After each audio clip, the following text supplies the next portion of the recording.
We have created this asset to help the astronauts carry around the tools. Each toolbox stores a different type of tool, which can be selected in Editor.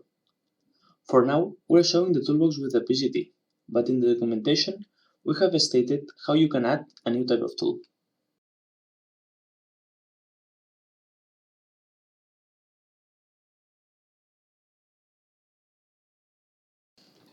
The toolbox can be opened and closed using the red button.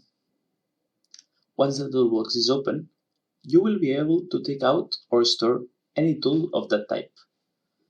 We have set a model of the tool with a translucent texture so you know which tool it corresponds to.